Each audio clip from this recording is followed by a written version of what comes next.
We're checking in once again with Quincy City Clerk Nicole Crispo to get an update on the latest Board of License Commissioners meeting. Hi, Nikki. Hi, Joe. How are you? Doing well here as we gear up for the end of January already. It seems to have gone by pretty quickly. Certainly has, and also gearing up for a snowstorm this weekend. Ho, ho, ho. I was thinking, actually, thankfully it's the weekend this time, but if it were during the week and you had to have a meeting, remote meetings are a great way to do it, right? Absolutely, absolutely. One good thing comes out of all these remote meetings is that we don't have to cancel them, right? Yeah, exactly. So do you think you got to go right through April 1st through the governor's order to stay remote? We probably will. It looks like we need some new equipment in the rooms to do both Zoom and in person, and the equipment, and then the back orders in the shipment process. There's all kinds of problems there. So, Council President DeBona did mention Monday night that the City Council will be going at least through March, unless something changes. But so unless something changes, the good thing is our numbers are coming down. Yeah, that is so good to see. It really is just a weight lifted for everybody. I'm It sure. certainly is. So excellent. All right. Slow and steady wins the race. You got it. You got it. Pretty quick meeting this week, right? Yeah, only 2 items on the agenda. We did have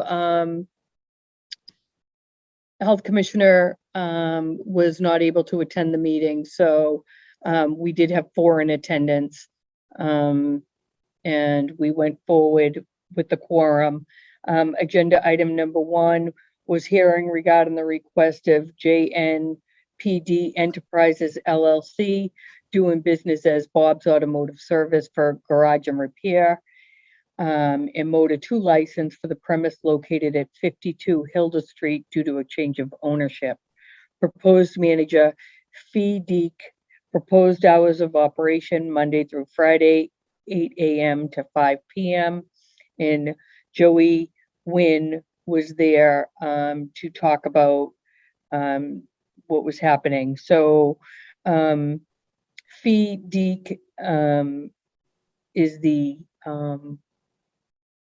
mechanic there presently, and he and his friend bought Bob's Automotive. They're going to leave everything exactly the same. They're actually doing business there now, and there's an allowance under the city ordinance for 13 cars on the property, and again, the hours of operation Monday through Friday, 8 to 5. Doesn't seem to be an issue with the neighbors, so that went through 4-0. Okay, very good. And then agenda item number 2 was hearing regarding the request of 2030 Ocean Street LLC, doing business as Wine and Market. Daniel Newcomb, manager for an off-premise package store all alcohol beverage license for the premise located at 67 Billings Road. The premises is located is a single-story first-floor retail location with basement storage of approximately 2,642 square feet. Proposed hours of operation 8 a.m. to 11 p.m. Monday through Saturday, and Sunday hours 10 a.m. to 11 p.m. Attorney Andrew Upton and Daniel Newcomb were there to represent 2030 Ocean Street LLC. First, Attorney Andrew Upton spoke of the character of Daniel Newcomb, and that he is a Quincy resident and over 40 years business owner in the city, first with Muggamuffin and then Newcomb Farms.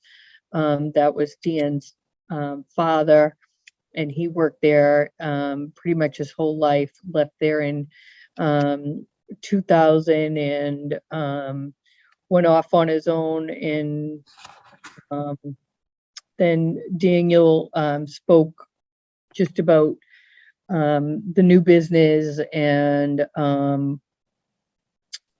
specialty wines and specialty beer and any other spirits you want will be available there. And so that notice of advertisement went out January 13th in the Quincy Sun, and all the abutters were notified of 500 feet. So with the Regal Beagle closing, that area, could use the retail store. So that went through to 4-0. Okay, very good. So the whole Norfolk Downs business district's really picking up quite a bit. It is. I think it is throughout the city, and it's good to see the convenience for everybody is really there. So be nice to see. Yeah, and as you said, a longtime business owner, so that's nice too. Yeah, it certainly is. Very good. And that concluded our agenda for yesterday, and our next hearing will be on February 8th. Okay, hard to believe. Just like that. February is here. Before you know it, Exactly. it'll be spring. Yeah. Oh, I can't wait. Yes, a lot of people can't wait. And before you know it too, as you're well aware, Nikki, there'll be state elections coming, and I know you're. Yes, you're state elections. They voted on September 6th for the state primary. So we are working to notify the residents of their change of ward and precinct. We're working on finalizing in our system, in our state system, to be sure that they're both jiving. And as soon as we have that done, we'll do a publication in the Quincy Sun. We'll certainly put it on QATV. But to mail the residents, I think we may, we'll certainly look at all of it, but we may wait until maybe August to mail. And that way it'll be closer to the state primary, so people will remember where they vote. And with the changes, there was about 7,800 affected residents or households, I should say. Okay. All right. Yeah. I mean, if you get something in the mail now for something in September, you're just going to go. Right. Yeah. But we'll put it on our Quincy website. We'll certainly put it in the paper and give it to you folks to put it out there for the public. And then I think it's best if we wait a little while before notifying people of their change of polling location. Yeah. Okay. But in the meantime, of course, they can check those other locations, like you mentioned, just to get a heads up on it. That's right. Excellent. Okay. Thanks so much, Nikki. Appreciate it. Thank you, Joe. You're welcome. Take care. Bye-bye.